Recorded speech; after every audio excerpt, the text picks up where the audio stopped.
right. Chris, can you hear me? I can. Sorry about the technical difficulties. Oh, okay. That's okay. That's fine. I'm glad it worked. I'm glad it worked out. Well, hi. It's good to have you on the podcast. And sorry it took a little longer to join. Yeah, my Um, apologies. I apologize for that. that's fine. Yeah, I've already done a bit of an intro and basically mentioned a couple of words about you and the podcast. So thank you again one more time for agreeing to chat with me. And so I want to introduce Chris one more time briefly, and then maybe Chris, you can say a couple of words, about your experience in B2B Sure. sales and in lead generation. So, um, you know, I've known Chris, I think, for over 7 years now. We used to work at a company called Star back in the days in Kiev, Ukraine. And at that time, we were in a different teams, but we all worked in the sales vertical. So I know Chris as a longtime expert in demand generation or lead generation, and so Chris worked at Star, and right now is working in the company called iPro, leading their demand generation efforts globally. And Chris is based in Austin, Texas, if I'm not mistaken, right? Yep. So, Chris, can you maybe, to start us off, tell us a bit more about how long you've been in the B2B business development or lead generation business, and what are you currently doing? Sure. So I've been in lead generation for about 17 years. Started Wow, back in that's a long time. 2008. I started back in 2008 with an outsourcing company here in Austin, working with VMware when they started their lead development program, and been doing it ever since. And I've in that span of 17 years, I've started up lead generation or sales development teams from the ground up for 5 different companies in the U.S. and globally. And so that led me to Kiev, Ukraine, where you and I met. And Yep. that was a great experience living out there. And I actually lived there for 5-6 years, and then brought me back to Austin.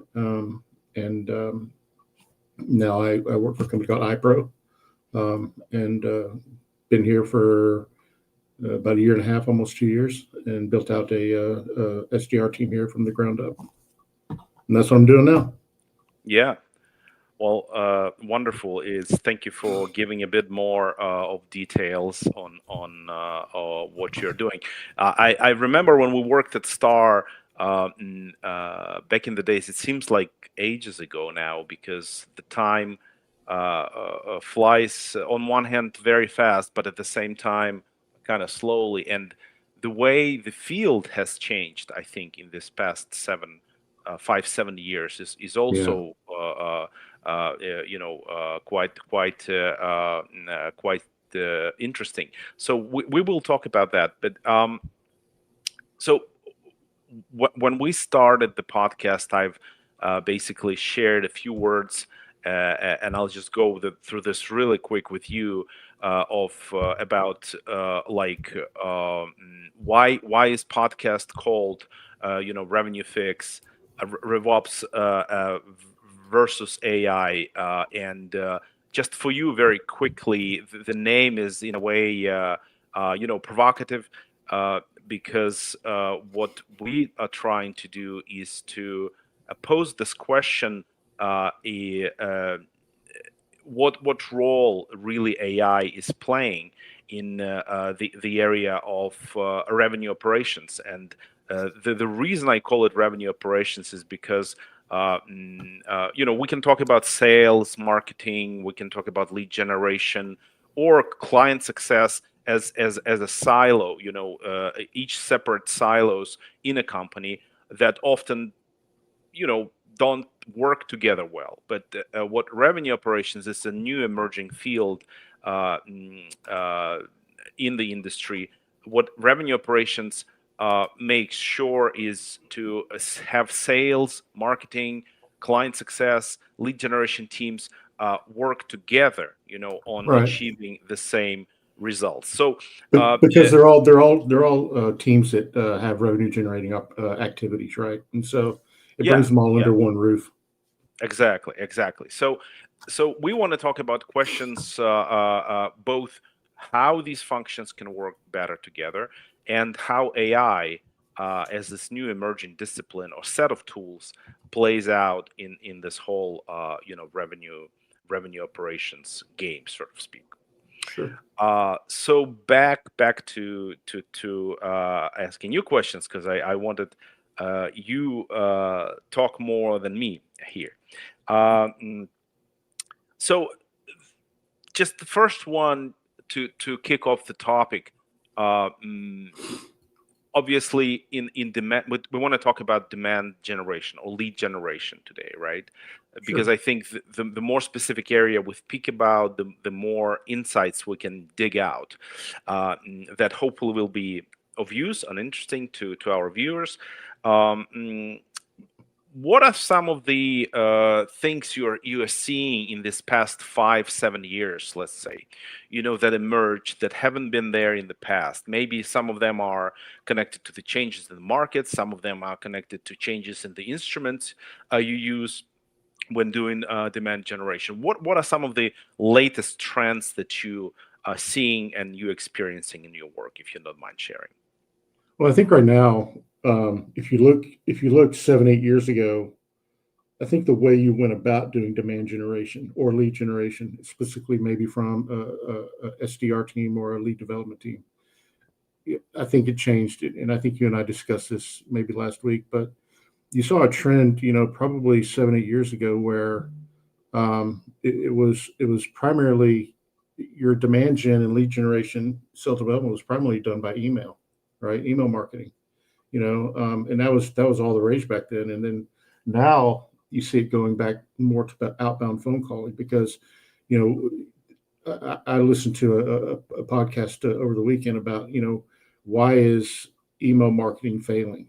And I think it's because of several different reasons. I think you have, back 5-7 years ago, the data privacy laws really started to come into effect.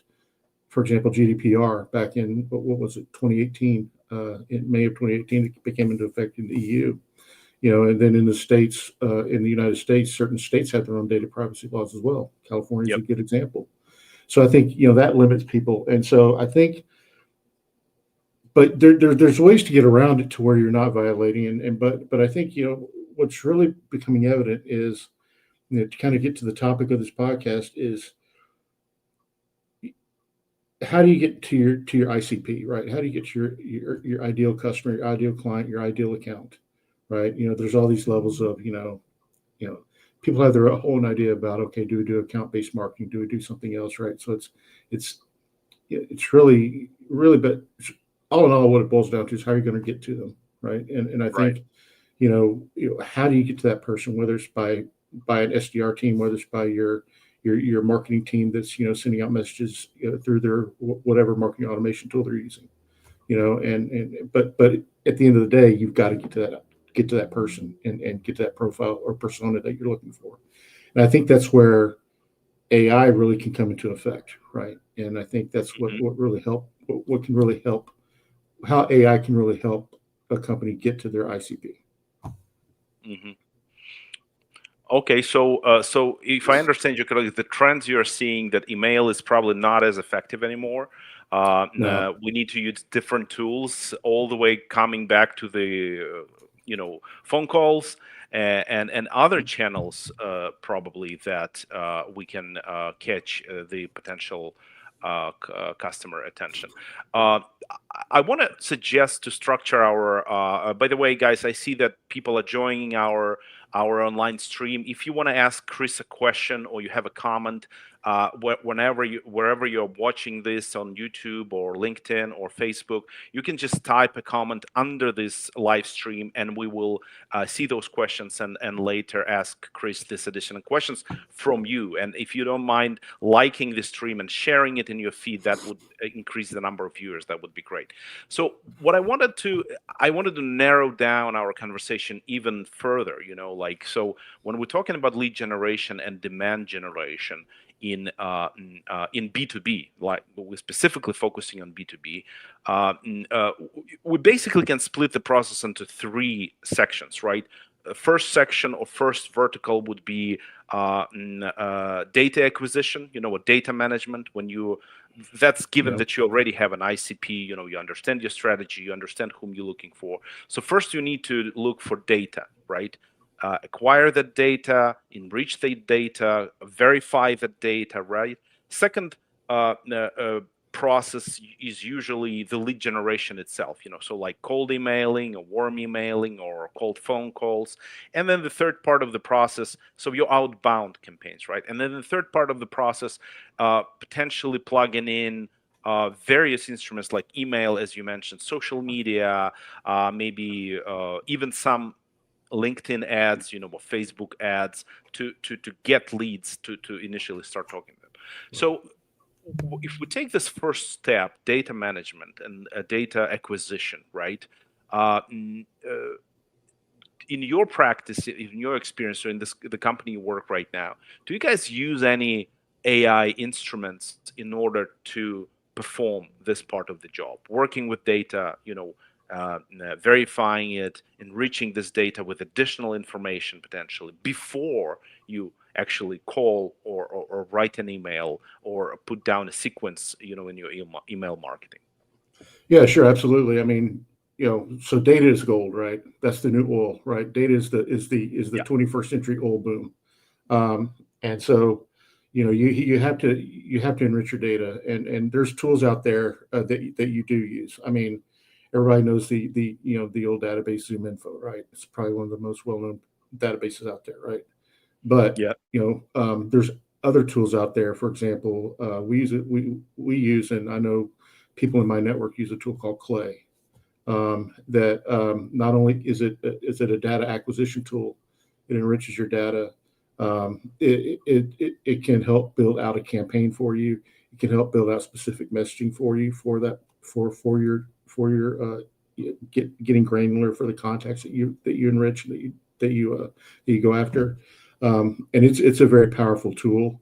I'm not endorsing Clay at all. Okay, I just want to get that straightforward. Okay, because I'm just saying that's what we use, and I know other people use it. That's what you're using. Yeah, there's other tools out there as well. So for example, just to get a little granular, when you search for and it's like any other database where you can put the parameters on what you want to search for, right? And you can come up with as many different contacts that you want. But what it does is when it goes to search for the details of that contact, it goes through several. See, Clay is not its own database. Okay, it puts your parameters through several different databases until it finds the correct information. Then it will verify the data. So, for example, it has its own email verification tool in there. So you don't have to have it. So you don't have to get another email, like an independent email verification tool. So it verifies all that data for you. Then it can build a campaign around that. It can build messaging around that. And so it's kind of like an all-encompassing, all-in-one tool. Okay, that's what we use. Our business analyst team uses it because it is not an easy tool to use. As far as how you have to build out different tables, and you have to kind of build out its own workflow for you for the tool in order to use it. And so if you're trained on it, it's easy to use, but it's hard to get trained on. There's also other tools out there, for example, sales engagement tools like SalesLoft or Outreach that helps lead generation teams automate their outreach. They have built-in AI where it can go in there and it can build out messaging for you. It can research the contact for you. It can look for signals out there for you. So right now, for lead generation is signals. It's almost like Yeah. buyer intent data, right? That was the big rage like 2 or 3 years ago. Right And now, that's it's embedded. Sorry for interrupting. That's embedded in SalesLoft, right? yeah, it's The embedded. sales automation tool that you are using. Yeah. Yeah, it's embedded, and so what it'll do is it'll go out there on the web and it'll look for different things that are related to, and you set up what you want it to search for. Okay, you prompt it Right. just like your Chat GPT, right? You prompt it on what words, keywords, phrases that you want it to hear, and it'll go out there and look for these that are related to the company that you're researching, and it'll bring up and help message that to you. It'll bring up and say, okay, this is when you should reach out to them, and kind of give you, the timeline if they're ready to buy or not. Mm-hmm. So Uh, there's a lot of different tools. Everybody's incorporating AI right now, but those are the ones we really use right now as far as my team goes. Sure, yeah, and that's when I really want to sort of get to the bottom of it and dig deeper, because obviously each team is using their own instruments, and Clay is one of them, as you mentioned. It is an AI agentic tool, so to speak, It is. by Anthropic, and but companies often face challenges with using those instruments because not everyone in the team might know how to use them. So I'm wondering, how do you go around that challenge in your company right now, and who's specifically setting up Clay, setting up all those sequences, and the logic behind data verification or data enrichment that you do through Clay? Who is doing that, and did you have to, for instance, hire a specific person to do the job, or one of the existing members of the team is in charge of that? No, we didn't have to hire a specific person. We just had somebody on our business analyst, our data team, that handles it, right? And we have like a small focus group that kind of like what you call maybe like a tiger team, just a focus group that really Mhm. focuses on the data and things like that to give their input on what we want to look for, where we want it to go, things like that. But we have one dedicated person that works with Clay itself, right? And they got trained up on it. There's also Okay. another person that's been trained up on it, well, just for for continuity's sake, in case that person's out or things like that. But it's really depending on how you're going to use it. Depends on how many people you're going to allow to use it, Right. because it is a powerful, it can be a powerful tool, right? But you want to use it. It depends on how the company what's the company's vision on how to use it as well. And so, Hmm. we're using it, in a pretty all-encompassing way to where it's going to help guide us not only with data enrichment but with campaign structure and things like that. And so, and obviously it has all the APIs you can get into Salesforce and your different CRMs out there. So, but we really have one to two specific people that actually build out the tables and work in Clay. Hmm. Hmm. And I've heard, if I heard you correctly, I think you mentioned that you also use Clay to generate content for your campaigns. Is that correct? You Does it actually generate the text itself for the sequence, for the email sequence that you later launch to towards a specific database? you can, but we're not using it You're right now not in using that it. Okay. aspect. Okay. Um, um, you know, um, I'm not as in tune with that aspect of Clay. I'm just not involved with that aspect of Clay with our Mhm. company. I'm more along the lines of what data do we need, right? What data am I requesting and things like that. And that's really on our marketing side as far as what content, how they're creating content on their side. That's really Mhm. along with our marketing department. So The last question on that topic, on the topic of data, because as you said, data is the new gold. Everyone is after a good data, and I personally think a good data, a good database, or and additional information about your potential customers is really an important place to start with, because if you start with bad data or wrong data, yeah, or even worse, wrong strategy, when you don't really understand who's your target audience, right? Who are your sure. ICPs? That's like you getting nowhere pretty much, no matter what instruments you use. So this usage of Clay in particular, right? For, as you mentioned, data verification, enrichment, email verification. Was it intentional? Like, why do you know? And I know maybe those are more like technical, deeper questions. Do you know why you've decided to use Clay in particularly? Because I know other instruments, other AI instruments are used for data verification and later for building campaigns. Have you compared it to other instruments that are out there, and why have you decided to use Clay in particular, if you know? Yeah, I mean, I think it just came down to everything that it offers. I mean, it's not only, what it offers, but also the price point, how their pricing is structured, and just, everything that it can do. Data is expensive. You got databases out there like ZoomInfo it's very expensive. And you know, you know, I think it really just came down to, um, you know, everything that it offered, the different things that it can do, and how we wanted to leverage the tool, and also honestly the price point, right? Because, you know, Price point, okay.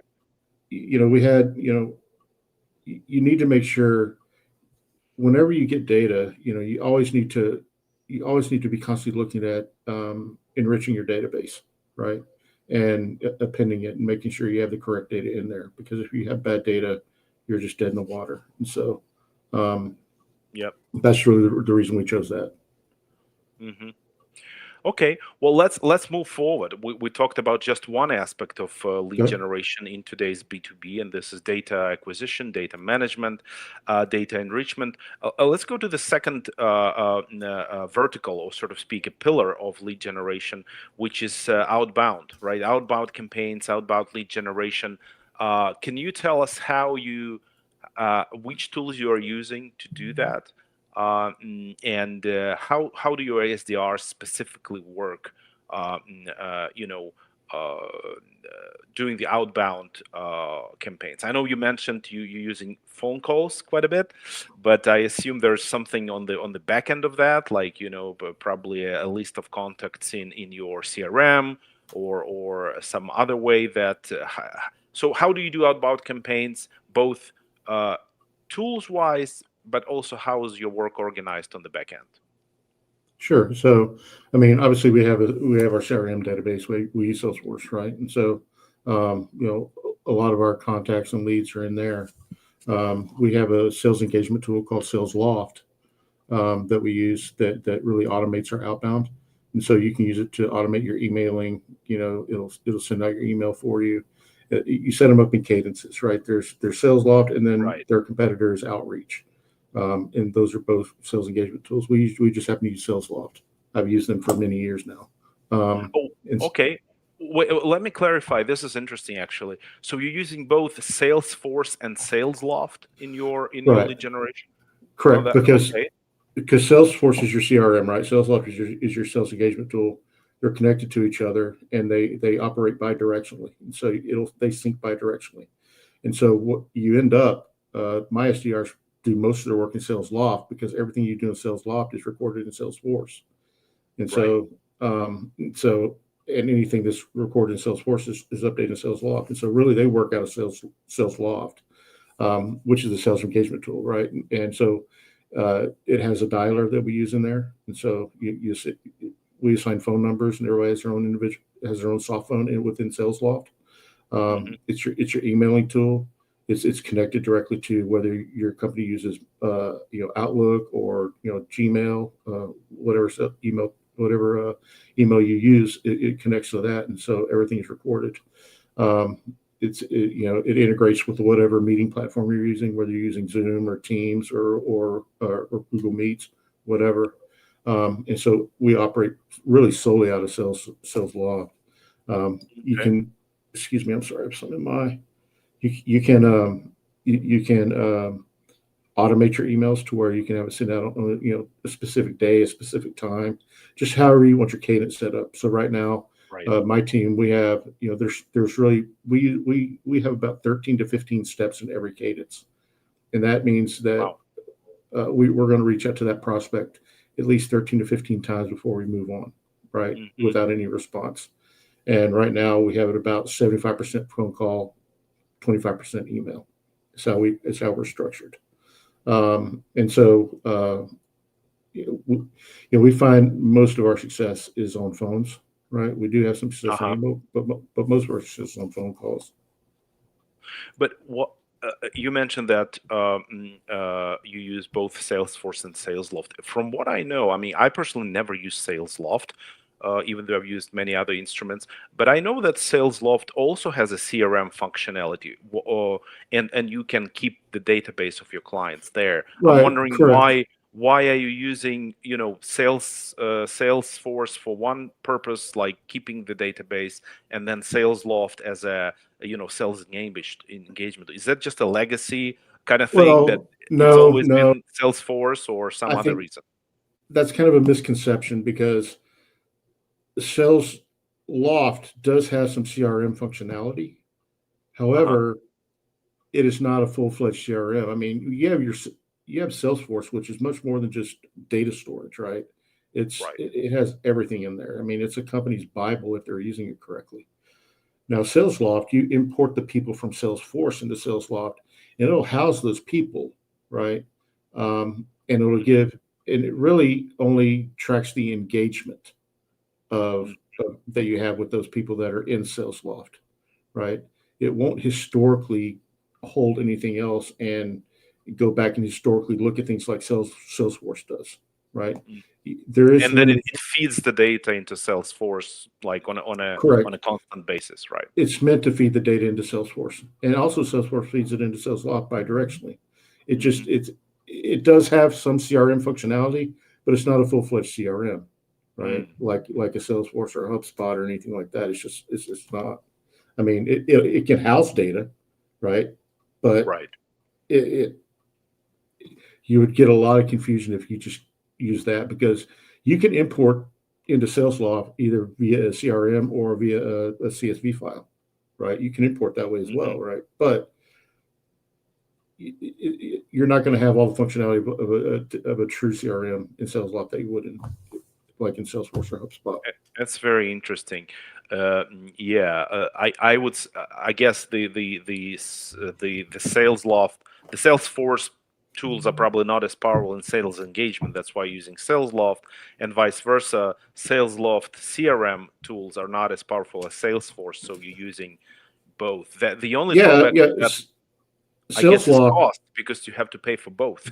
Yeah, you do have to pay for both, right? But um, you know, SalesLoft, and tools like SalesLoft and Outreach, they're an engagement tool, right? They're not Right. a database. They're not meant to hold data, analyze the data, things like that. Because there are other departments besides sales and marketing that use Salesforce, right? In a company, right? It can be used on the HR side, it can be used on the billing side, it can be used on accounts payable, accounts receivable, depending on how you have it set Right. up. And so Salesforce is just an engagement tool. And so, Okay, I see. but S- you do talk about the cost. There's a cost factor, and that's something you have to look at. Will it is it truly worth your cost? And we feel it is, and I feel it is because it really improves the efficiency of our lead generation. It allows the SDRs or whatever lead generation team you have, it allows them to multitask and work on different campaigns, different prospects at once. If they're not having to worry about manually emailing 100 people in a day, Right. Right. and SalesLoft can do that for you. And also SalesLoft, the sales engagement tool, it almost acts like your daily calendar as well because it prompts you on what your next step is going to be, what your next activities are going to be. When you log in, you get your rhythm dashboard right up top, and it allows you to see what your day looks like and what tasks you need to complete, whether it's phone calls, emails, or things like that. And it Mm. ties into Salesforce, and you can keep track of it on whatever dashboards you have set up, and looking at what tasks individual SDRs have to do. You can look at it holistically or individually, and so Interesting. So you mentioned about dashboards. I want to ask one short question on that. You mentioned that SalesLoft gives convenient dashboards for SDRs to know how their day will look like, what they need to do next. How you, as a team lead, if I'm not mistaken, you have quite a lot of people in your team. Uh, mm, how do you track how your SDRs perform? is that through SalesLoft as well, or through Salesforce, or through some other tools? Both. I mean, so SalesLoft also has a conversational intelligence aspect to it, and this is where AI plays into it. So you have tools like Gong, right, that you can, your team can use to where you can record calls, listen into calls, and things like that. Well, SalesLoft has conversational intelligence, where you can actually go in and you can dial in it. You can kind of tap in and listen to a live call if you wanted to, but it will actually record the call, and it'll actually transcribe the call. It'll actually give prompts like, it has a dashboard on the side of each call that says, if they're using too many filler words or pauses or things like that. It'll also pick up on, so in conversation intelligence in SalesLoft, when you go to listen to the call, the SalesLoft will actually transcribe the call, and it'll pick out certain objections. It'll pick out, when they talk about pricing, it'll pick out when they talked about if it's, do they have budget, or if it's a decision maker. It'll pick out key points to help you on like if you have a follow-up call. And so that's what's really unique about it, because you can go back and listen to these calls and it transcribes it for you. And you can just look at how I use it. I just look, when I listen to my team's calls, I just look at the wording, and I can go to that point into the conversation and not have to listen to all the other stuff, right? Where I can listen to the meat of the conversation. And SalesLoft on its own will pick out certain places that it'll prompt me to listen for, like if they picked up on budget topic, they picked up on competitors, right? And this is all stuff you can load in there. It'll pick up on if they talked about competitors, or what specific objections, and it helps me coach, because it'll tell me they're using too many filler words, they got off track on this. It's really powerful, and how you can use it as far as a conversational intelligence tool. So if I understand you correctly, as far as using AI in this second pillar of lead generation, right, outbound campaigns, doing an actual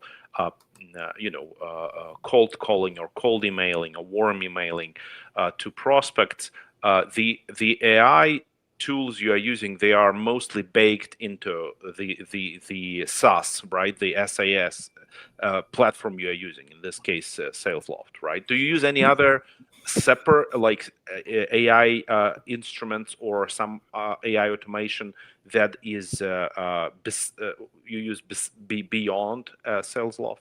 Sure. I mean, so on top of that, SalesLoft can help us create messaging. Other AI tools that we use, obviously we talked about Clay. Obviously, I use ChatGPT a lot. Okay. I think if you look out there, our team, me specifically, I use ChatGPT to really help focus on individual messaging. I use ChatGPT to give me ideas about different campaigns to run. Heck, I used ChatGPT 2 weeks ago to develop a SPIF program for, like, I was doing a SPIF day for my team, right? And it gave me prompts to on different ideas about SPIFs, right? So you can use it for many different things. And so, really, outside of SalesLoft, I use ChatGPT and I use it mainly a lot for messaging, because you have to be very specific, right? And to prompt it to what you want it to do. But because we have a lot of different campaigns running, and messaging takes time, especially on an SDR team, right? And so I use it a lot to help me with my messaging. Does your team use it as well? And is this free version of ChatGPT, or it's a paid version? Because I know paid version can do a lot more. Yeah. I have the paid version. The team does use it to an extent. However, I've asked them not to use it for the messaging, because I want to make sure and improve all the messaging before it goes out. And so, but they'll use it to an extent to talk, to prompt them on talking points and things like that. Heck, I've even used it to develop. We've used it to give us kind of voicemail scripts on what they should leave for a voicemail, right, at different stages in the call cadence. And so that's how they use it. So we've got to this topic of actual messaging, right? Of either the email copy, or how your SDRs talk with prospects on doing a phone call. back in the days, all this was not obviously done with using ChatGPT or any other AI tools. But there used to be scripts, right, where each SDR, each salesperson, they knew what they're supposed to say to one or the other ICP, or how they're supposed to, battle the objections and stuff like that. Do you still use scripts? Do you combine using scripts and AI instruments, or you just use AI at this point? I hate scripts. I don't use scripts. I never have. Really? I've Tell us never more used about it. scripts. I have a call flow that I developed back in kind of like 2008, between 2008 and 2010. I've just adapted it for the company that I go to, and it's like a 5 or 6 different step call flow. Uh-huh. That has sections like intro, your rock, reason of call, the discovery probing part, uncovering pain points, and then closing for the meeting, right? And because you have to be able to pivot, right? And Right. for example, last night I You got can a be like a call. robot, like just repeating the Right. same thing, right? I mean, I got a call last night on my cell phone, and it was from DirecTV, and I answered it because I have DirecTV streamed from my TV, right? So I answered it, and it was a cold Uh-huh. call, and it was obviously very scripted. And Yeah. I wanted to be polite because I try to listen to them because that's what my team does, right? They make outbound cold calls, right? So I try to be polite, but and it just made me realize how much I hate scripts because it was just robotic, right? And I'd rather somebody talk to me like a human and make mistakes, and I'd rather my team Right. talk like a human and make mistakes and write off a script. So we don't really we use AI for talking points, right, and things like that. And some people on my team will have like a script, but it allows them to pivot, right? Because you Hmm. know there's certain things and certain ways we want them to say certain things, right, to be all in line and to be on brand and things like that. That's the only time we really do any scripting. And otherwise, I want them to be able to pivot. I don't want them to be stuck to certain talking points and not being able to answer a question that a prospect has. Hmm. No, that's a good point. So rather than having a script, you just have more of a general outline of how the call should go, and then you leave it up to the person they're training their ability to speak to say specific words or Yeah, phrases, and be more because flexible that way. right, exactly. Because the whole smile and dial era is gone, right? I mean, it's not about that anymore. It's about, yeah, you want the quantity of phone calls and quantity and outreach, but you also want the quality, right? Yeah. And like I preach to my team, I want you to have quality activities. I want you to have quality and meaningful conversations, right? I don't want you to have a conversation just to have a conversation. I don't want you to dial a phone just to dial a phone. I want it to be meaningful and quality and having those quality conversations. And then, a good call takes me on many different meanings. And so, that's how we use it. And that's why I stay away from scripts because I don't want them to be, I don't want them to be robots. Hmm. They're not call center people. They're sales development reps, right? Right. And we want our SDRs to sell, right? They're selling Excuse to get the demo call or the meeting, right, for the account management team or the sales team they're working for, right? But they're me. sales Mhm. reps, right? They're not robocallers. Yeah. That's a good point. So wrapping up on this, and then I want to go to the last part of our podcast and about various challenges and Sure. advices that you can probably give to other B2B sales teams in this area. But I also was wondering. So you mentioned calling, you mentioned data verification, acquisition. Uh, what other instruments is your team using if we could go more to this third pillar of lead generation? Like, do you do any LinkedIn messaging, LinkedIn prospecting? Do you guys still do good old inbound and outbound email marketing, right? I mean, maybe your marketing Yeah. team does that.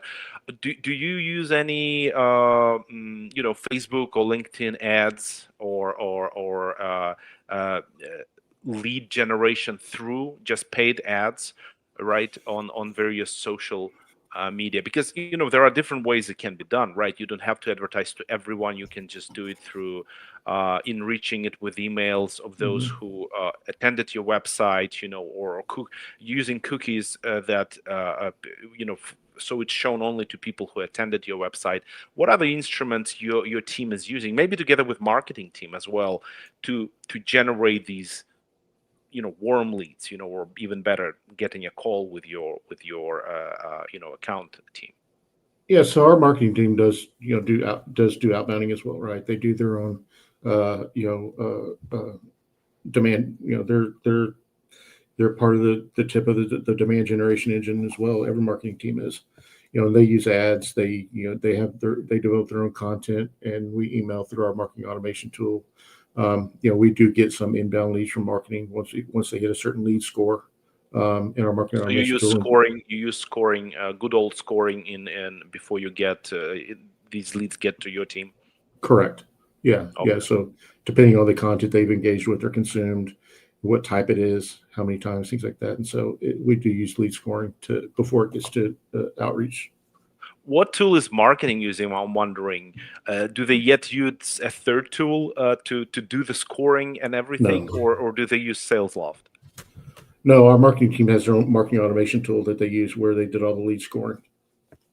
Really, Right. so So it's another. It's a yeah, third instrument that is yeah. used. That's that, and that's strictly for the marketing team. No other team uses it. Right? There's marketing automation Right. tools out there like Pardot, which is owned by Salesforce. That's a marketing automation tool. Pardot. You Right. have Mark, Okay. you have Marketo, for example. And so there are many different types of marketing automation tools out there, and that's where the lead scoring is housed. Right? You can you score it through Right. there, and that's the tool they used to do their outbounding, right? And Hmm. so and then Marketo is tied into Salesforce, and so But you ideally would want that tool to be, again, dumping all that info, right, about scoring, about how many times they've visited your website, which pages. You want that to be dumped back into your CRM, right? So is it integrated with yeah, it Salesforce? is. Yeah, Okay. absolutely. I mean, you got Marketo, which is kind of like you kind of got Marketo, then you got Salesforce on top of it, right? And then you Right. got SalesLoft, or it can go the other way around. You have Marketo, then Salesforce, like SalesLoft, for example. They all talk to each other. Well, SalesLoft doesn't talk to Marketo. Marketo and Salesforce are designed to be together because Marketo is really the main house where all your data lives, right?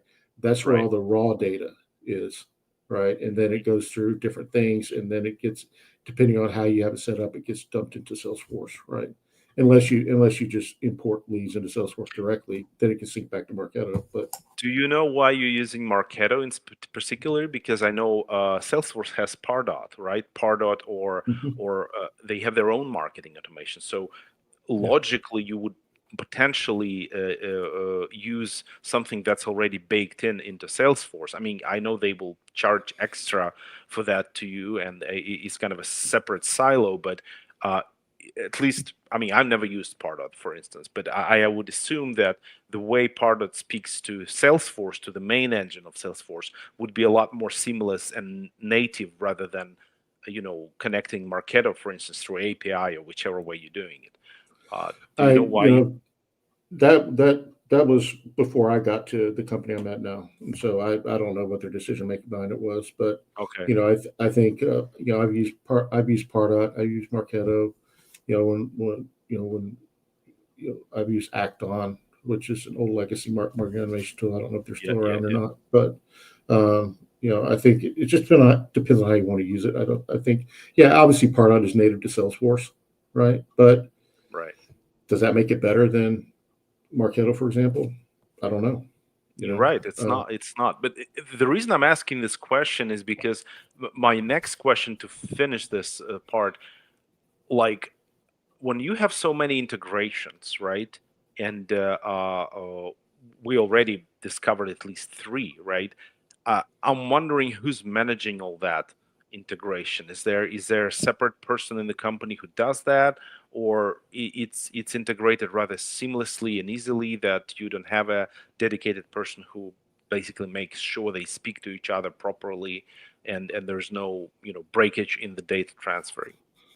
Yeah, I mean, I think there's several people that manage this. It's really not one singular person, right? So Okay. obviously, I'm an admin for both SalesLoft and Salesforce, right?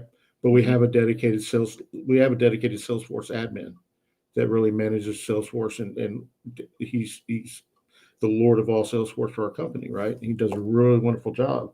Mm. But I also have admin capabilities. I'm the SalesLoft admin, but you know, so right now, we've expanded our use of SalesLoft beyond the SDR team, so our sales team uses it as well. Our account management team and regional management team, they use it as well, and so their Hmm. manager admins it for them, right? But and so we have many different people that do it. I don't have, the people that work with Marketo, they're strictly on the marketing side. Nobody Okay. else really deals with that. Hmm. We have a Salesforce admin that strictly works on Salesforce issues and things like that. And then we have several people that are a couple different people that admin on the SalesLoft side, myself and the manager of the inside, the director of the inside sales team, and outside sales team. So it can be many different people, but you don't want many people being the Salesforce admin, right? You don't want many different. You just need one cook for that, because if you get too For many cooks sure. for that, then, Yes. then you're going to get messed up. And so, um, but and so, Yeah. but Very everyone interesting. knows what each person is doing, right? And we meet regularly on it. We meet regularly about data automation, about our interactions, about our integrations, and how our business units going to operate. So Hmm. Very interesting. Very interesting setup you have there, and using so many tools and still managing to, get good results by integrating them with each other. And I think this is something that many companies have, you know, struggle with or challenges with. There's still no tool to rule them all, as they say. That you mm-mm. can just use one and have everything in one tool. So the integration and finding the right combination of all those tools, I think, is still kind of the reality in which we need to exist. So one of the last questions I wanted to ask, again, talking about AI and using AI instruments, AI agents in lead generation. What are the main challenges that you see with using those instruments at the moment, and how is your team overcoming those challenges if they are present in your team right now? you know, I, the biggest challenge, I think, is relying too heavily on them, Hmm. because, and I'm speaking specifically from an SDR aspect. Um, you want to have that personalization, right? You want to have you can't lose the personalized aspect of what you're doing in an SDR role. Um, and for example, SalesLoft, it'll score your email sequences on the amount of personalization you have, right? And it prompts you to personalize it more. And so I think relying a lot on AI for messaging and for content and things like that, it's great for content, right? But it's good for messaging too. But you can't let it rule you, right? You Right, can't right. let it determine everything. You can't take the human factor out of it. That's Mhm. why I hear I'm a member of different SDR groups and things like that, whether it's on LinkedIn, networking groups, things like that, and you hear the term right now. A popular term is AI SDRs, right? Uh-huh. That's Yeah, yeah, start yeah. that's start that's starting to gain traction, right? Which when I first heard it, that was scary for me, because then that makes me obsolete, right? You would think. Yes. But what is You an AI fire all SDR? your team. Will code the whole team of virtual SDRs for you, or AI SDRs. Exactly. Yeah, I hear But that a lot. what is an AISDR? No one's been able to really define it right now. But you're never going to get rid of the human. AI is not, maybe in certain jobs it could, but in what we do in demand generation, AI will never completely replace a human. You've got to have that human aspect, because, if I'm a business, and I get vendor calls all day, not Mhm. all day, but I get vendor calling me on a daily basis. I'm not going to want to talk to a machine. And I don't think people going For forward will sure. want to talk to a machine, no matter how technologically advanced that we become. We're not going to, it's not going to be like, the old Terminator movie where you're interacting with a machine. It's just not going to be. I mean, let's just be honest about it. And at some point, people will get tired of it. And For it makes sure. you wonder. It makes you wonder.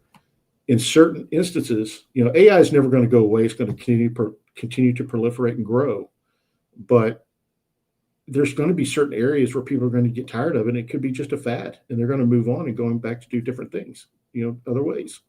We've seen Yeah. that in many technological environments, right? And so, and I think as far as AI and demand generation, we'll still continue to use it for content. We'll still continue to use it for guidance, but it will never replace the human, right? And I think that's where you have to be careful, is relying on it to replace an entire role in what you do. And so the challenge we have is relying on it too much. And that's why, for example, I'm very, I don't want to say strict, but I'm very narrow on how I want my individual team members to use AI. As far as Right. like, for example, ChatGPT, right? You have AI tools like Copilot. That's a Microsoft thing where it can help you generate messaging. It'll take meeting notes, and it'll analyze meetings that you have and things like that, right? Um, Yeah. and so that's good, right? And kind of like business intelligence type thing, right? But as far as lead generation goes, I'm very careful on how I use it and how I let it guide me, because I don't want to take the human element out of it. Hmm. Interesting. Yeah, it's a very good comment, I think. And my final question would be, because we obviously want I at Revenue Fix. Again, we just started these podcasts, but we want these to be useful for our main target audience are small and medium-sized companies, that work in B2B environment. What would be your advice to CEOs or sales directors, VP of sales of small to medium sized B2B service or product companies out there who are just starting to think about using AI in their lead generation and sales processes? What would you say 2 or 3 things they should pay attention to? Well, the first piece of advice I would give them is, don't look at it as the shiny new bright toy that you got, right? That you want it to do everything, right? Understand what, before you start using it, understand what you want to use it for. Okay. Hmm. Um, and for example, um, meshing to a certain, persona, or meshing talking points to a certain ICP. Be very careful about how you want to use it. Don't let it be all encompassing, and don't let it guide you, but you guide it, right? And that's what AI is for, right? Um, Hmm. and that's my biggest piece of advice. Don't let it guide you. You guide it. Depending on what your business goals are, what your, you know, knowing what knowing who your ICP is, knowing your market, things like that. There's things that you've got to do that AI is not going to be able to tell you, right? And so that's what I mean by you guide it, don't let it guide you. And so that would be my biggest piece of advice for anybody out there. And and again, kind of like going back to what we were talking about just a few minutes ago, you know, don't let it be don't let AI fill the role that you still need a person to do. Um, Hmm. and Hmm. but leverage AI, right? Because you know, it is only going to benefit you because it will help you with your data. If you're struggling on getting your messaging out there as far as presenting yourself and your value statement, things like that, leverage AI to help you with that, right? Because if you have a website, if you have news out there and things like that, and employees, AI is going to know a lot about that, right? And it's designed for that, right? Let it help guide you in developing and your, developing that, but don't let it develop your identity as a company, right? Right. Your Right. company, right? If you're small to medium business, and you're in an executive role, or if you're in a chief role, or a VP, or a director role, you define that company, right? And remember what they talk about lead generation. I want to bring this back to lead generation for a minute. Yes, for You sure. know, lead generation, that's the tip of the spear for your company, right? Your lead generation team, that's who your customers speak to first. That's who your prospective customers speak to first before anybody else. And Your that's face why, and your voice. Yeah. Hmm. yeah, exactly. And so that's why use AI to use AI to embolden them and and to enrich what they do, right? And give them all the tools that they need to represent your company. AI doesn't represent your company. The people represent your company. Mm. So Well, I think it's a really good note on which we can finish our podcast. I really love that. Not AI, but people represent your company, and we should never forget about that. Well, thank you very much, Chris, for agreeing to speak with me and for participating in RevOps versus AI podcast. And I guess we can come to a conclusion that it's not either or, right? RevOps or streamlining your revenue functions or using AI. It's by finding how to use both to supplement and empower and append each other. That's where the answer lies for most of the companies. absolutely, absolutely. Yeah. Well, it's been really great talking to you, and as I always say, dear viewers and listeners, you can always revisit and watch our podcast again on our YouTube channel, on Revenue Fix Facebook and LinkedIn page. And please tune in next time. We're going to have a very interesting guest, in particular on Friday, someone who is working and using on consulting companies and actually an agency to use AI in B2B and B2C marketing. And for now, we say goodbye to you and thank you, Chris, one more time for joining us. Thank you for having me. I really appreciate it, Andre. Yeah, thank you. Have a great day. You too.